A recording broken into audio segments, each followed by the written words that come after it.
va seulement commencer. Ça fait quand même plus d'un mois qu'on est parti. Et pour la première fois, le passage de frontière sera assuré par Pilote Charlotte. 6 km.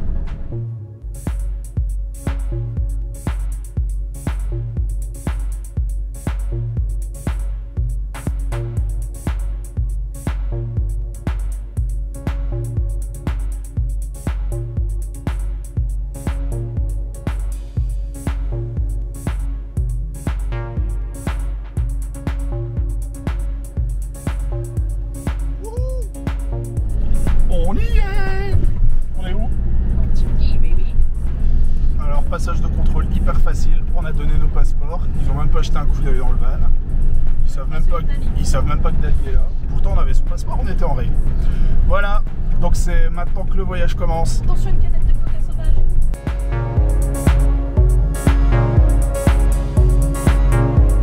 On s'est peut-être emballé un petit peu vite. En fait, là, on est juste sorti de la Grèce. Parce qu'apparemment, c'est là qu'on entre en Turquie et ça bouchonne. Bah non, les cahutes elles sont là, ça va. Ouais, mais bon, peut-être là qu'on sera contrôlé. Ah ouais. On verra. Fouillanal. S'ils mettent des gants, on s'en va. Bon, je confirme, on s'était un petit peu emballé un peu trop vite. Il y a encore 1 heure qui vient de s'écouler. Et on est enfin passé la frontière turque, ça y est. Mais on s'est quand même fait des petites frayeurs puisqu'il a fallu présenter les documents du véhicule. Et là, on s'est rappelé qu'en fait, qu'on a reçu le véhicule juste avant de partir. Donc en fait, la carte d'assurance, on l'avait reçue quelque part. C'était un scan qui était perdu dans les documents de l'ordinateur. Donc la panique à bord, il a fallu fouiller l'ordi complet pour retrouver ce putain de document qu'on a fini par retrouver. Donc là, on peut vous le dire, on est en Turquie. Coucou! Premier réveil pour nous ce matin en Turquie. Comme je pense vous l'avoir déjà dit hier soir, on est ultra content d'être arrivé parce que c'était un des objectifs, c'était d'arriver en Turquie. On a l'impression que le voyage va vraiment commencer. Je pense qu'on va rester au moins 1 mois ou 2 dans ce pays, dont on nous a dit le plus grand bien. On a croisé énormément de voyageurs qui nous ont dit que c'était un pays super à faire en van. Donc on vous confirmera ça. Première chose qu'on a fait hier en arrivant, c'était mettre du carburant. Et là, 1,50 € le litre, même si déjà ça reste très très cher pour la Turquie. Bon, ça fait toujours 50 centimes de moins qu'en Europe. Et sur un plein, ça nous fait gagner 45 balles. Donc ça, première bonne nouvelle. C'est un petit peu aussi pour ça qu'on est content d'être arrivé. On a pris la route en longeant la mer Égée hier, qui nous a offert un coucher de soleil, mais sublime, vraiment sublime. Et on est posé maintenant au bord du détroit des Dardanelles. Le détroit des Dardanelles, c'est celui qui fait la liaison entre la mer de Marmara et la mer Égée. Et il y a un pont que je vous montre. C'est un peu le pont de San Francisco. Seulement, c'est plus cher de traverser le pont que de traverser en bateau. Donc, nous, je pense qu'on va le traverser en bateau. On va bientôt arriver de l'autre côté. La traversée nous aura pris, je dirais, environ 30 minutes. Ça nous a coûté 8 €, je pense, quelque chose comme ça. Il faut qu'on refasse les conversions exactes. Moins cher que de traverser le pont. Et puis, c'est toujours plus sympa par bateau.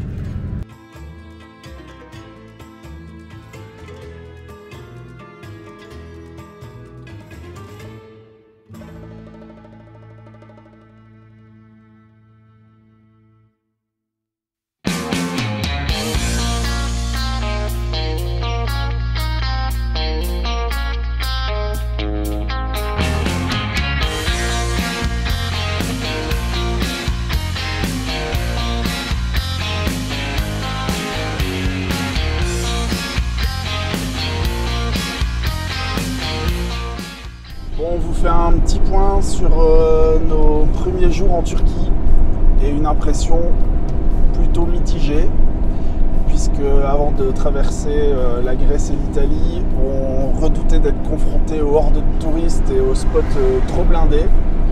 Et finalement, c'est en Turquie que c'est le pire. Donc on a un peu remis en question notre idée de base qui était de longer la côte ouest et les plages du sud de la Turquie avant de rejoindre le centre et la Cappadoce. Et hier on a décidé de faire l'inverse. Donc là on roule, enfin Chat roule pour son 3e jour. Bravo. Chat, 3e jour. Cannes, 3e jour.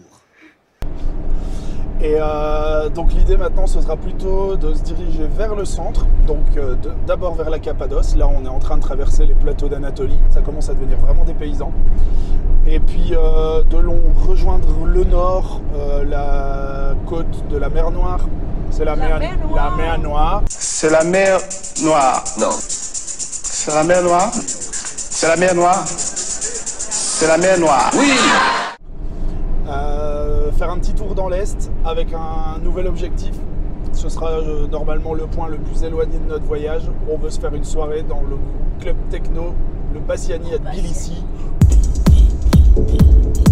Voilà, ça ce sera l'objectif, le point le plus éloigné de ce voyage-ci. Et puis après, on profitera des côtes du sud et de l'ouest en septembre, où il y aura normalement moins de monde et où il fera normalement encore bon, même meilleur, parce que là il fait super chaud. Donc voilà, on vous tiendra au courant si c'était une bonne idée. T'as quelque chose à ajouter? Ouais, si je veux bien que tu me remettes le GPS parce qu'on va bientôt sortir. Oh, je remets le GPS. Voilà. Des bisous.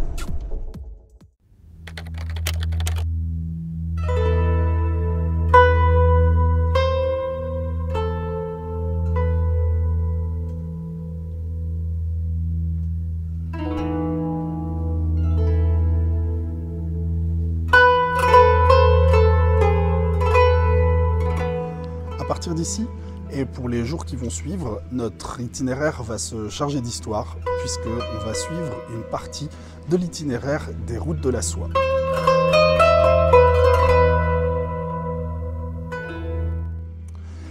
Et au bord de ce chemin, on trouve parfois des vestiges de l'histoire, comme ici, le caravansérail d'Aksaray.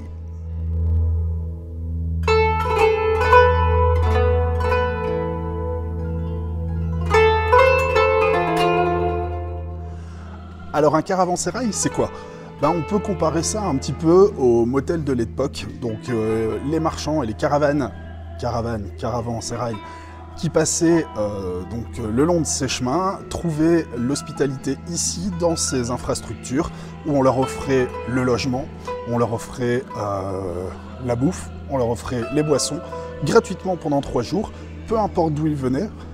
Et on a peut-être trouvé d'où vient l'hospitalité turque.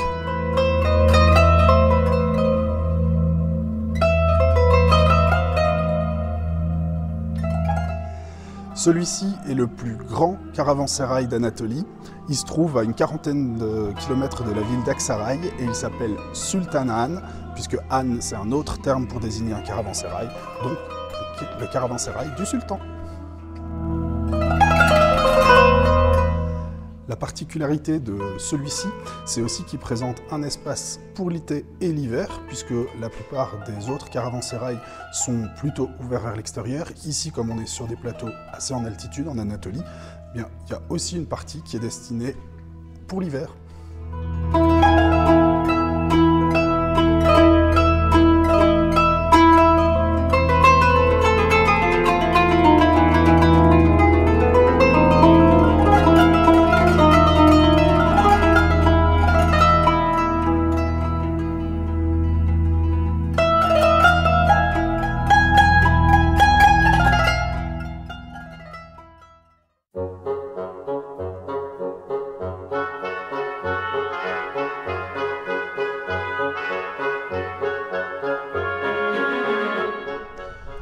Contrairement à ce qu'on pourrait croire, non, on n'est pas en train de marcher sur la neige, mais sur le lac Touze.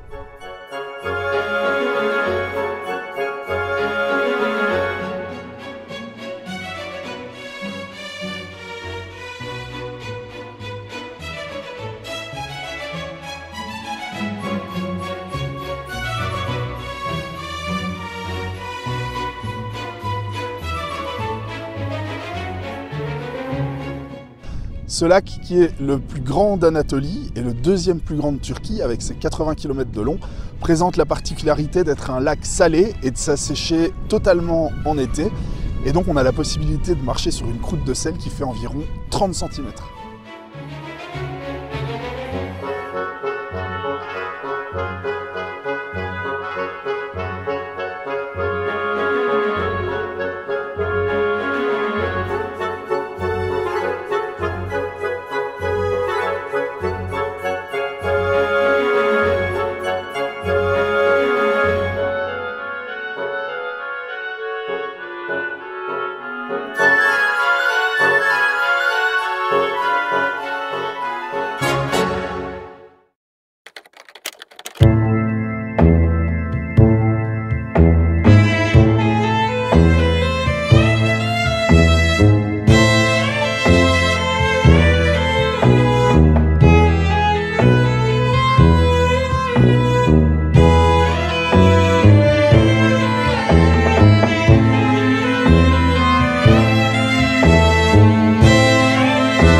Salut tout le monde, premier réveil ce matin en Cappadoce et pas n'importe quel réveil, probablement un des plus beaux auxquels on ait pu assister puisque il y avait une centaine de montgolfières qui venaient de décoller et qui étaient en train de survoler le parc de Cappadoce. Bref, c'était juste sublime. On va rester quelques jours ici, je crois qu'on va mettre le réveil tous les matins pour pas louper le spectacle puisque oui, en plus c'est tous les jours, enfin 250 000 jours par an en moyenne en fonction des conditions climatiques.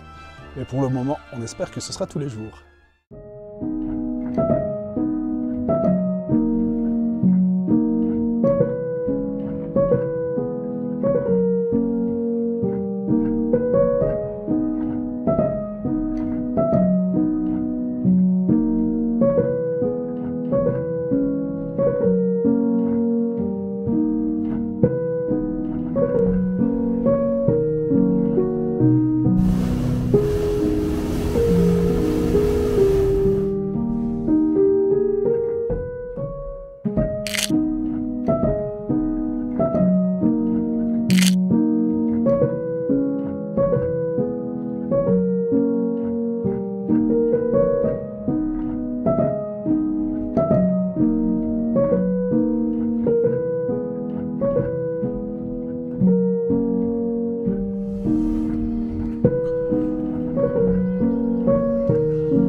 Du coup, aujourd'hui, comme on était levé super tôt, on en a profité pour démarrer une rando. La première étape, c'est Ushizar, avec son château, qui est le point culminant de la Cappadoce. On est à 1350 mètres. C'est un château qui est intégralement taillé dans la roche volcanique.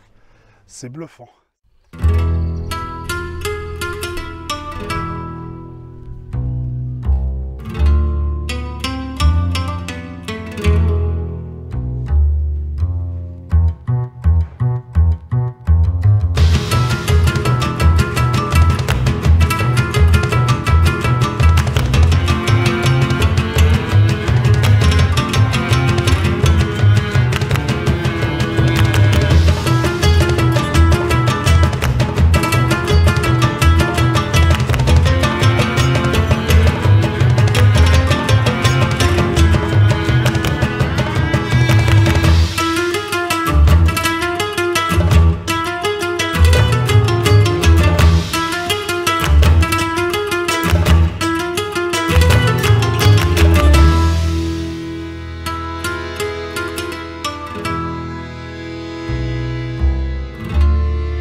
Alors, un petit mot sur cette région de la Cappadoce. Donc on est situé au centre de la Turquie, au cœur des plateaux d'Anatolie, et dans cette région qui est très volcanique, le sol s'est recouvert d'une couche de 100-150 mètres d'épaisseur de tuf volcanique, qui est une matière très friable. Et au gré des pluies et du vent, le temps a fait son travail d'érosion et a donné naissance à ces formations géologiques qui sont très très particulières.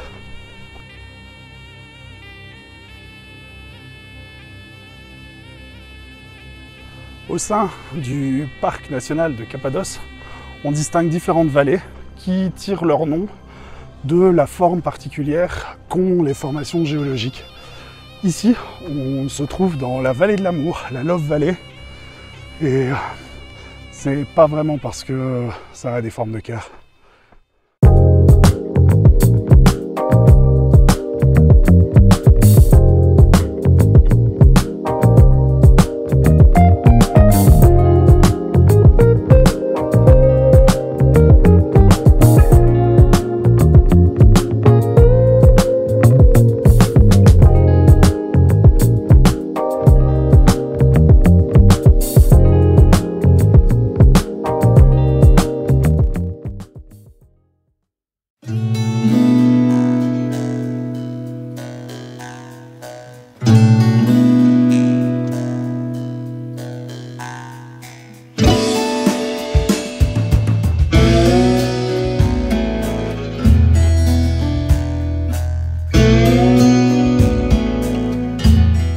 Là, on vient de déposer Chat au Kemal Ranch. Elle est partie pour une demi-journée de rando à cheval à travers la Cappadoce. Donc je crois qu'elle va bien s'éclater.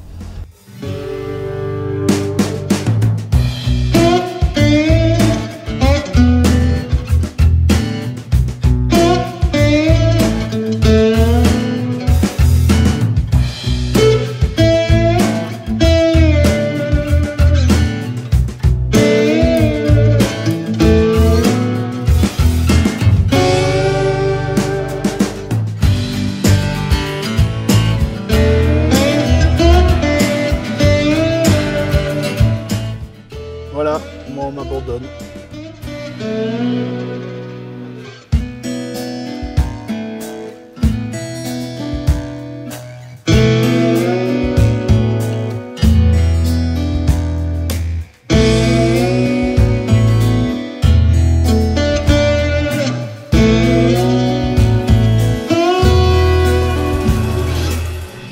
Bon, il est l'heure, on vient rechercher Chat. On va aller voir un petit peu sa tête, mais à mon avis, je crois qu'elle va être de bonne humeur. Alors c'était bien. C'est exceptionnel, il faut la garder. Alors Chat est revenu de sa balade. Le patron du ranch nous a servi à bouffer, mais on est gavés. C'était super bon. Et puis il vient nous inviter à visiter son ancien ranch. L'endroit est dingue. En fait, il y a des dépendances partout. Donc là, vous pouvez voir une échelle. Si on dégage par là, là-bas, il y a un escalier avec une porte en haut.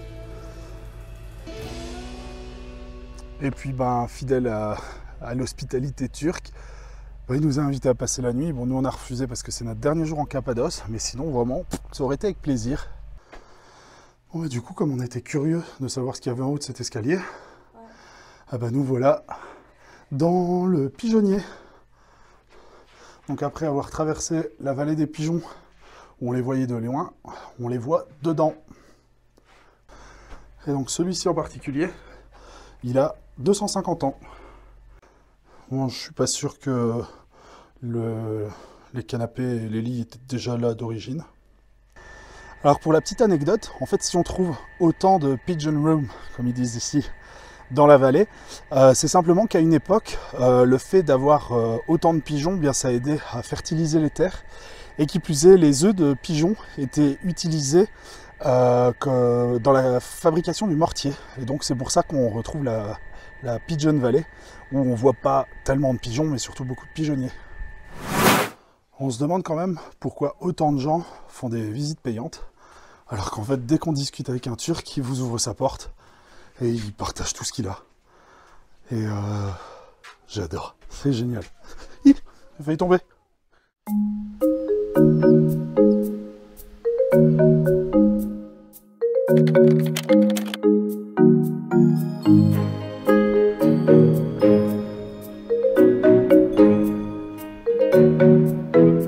Allez.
Coucou. Alors, ce matin, c'est avec la petite laine qu'on se réveille. Cette nuit, il faisait 11 degrés. Alors, c'est frais, mais ça fait trop du bien. On a donc progressé vers le nord-est de la Turquie. On se trouve actuellement dans les montagnes de la chaîne du Kashgar. On est environ à 2100 mètres d'altitude. Et on peut dire que le décor a changé, mais radicalement.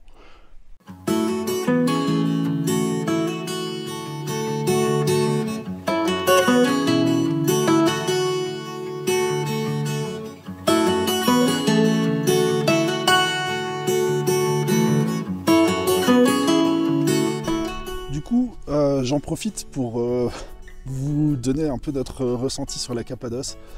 Alors évidemment c'est un décor qui est fantastique, vraiment. Mais tout ça vous l'avez vu en image. Et ce qui résume vraiment à 100% la Cappadoce pour nous, c'est que ça aurait été une terre de rencontre. Pourquoi je dis ça? Parce que on est resté environ une dizaine de jours en Cappadoce. Et on a un peu rangé la caméra pendant une petite semaine. On a en profité parce que les premiers jours où on est arrivé, on a rencontré des gens, des voyageurs comme nous, francophones, avec lesquels on s'est posé sur un spot. C'est parti en soirée, des Turcs se sont joints à nous. On a passé des soirées à danser autour du feu et puis à jouer de la guitare.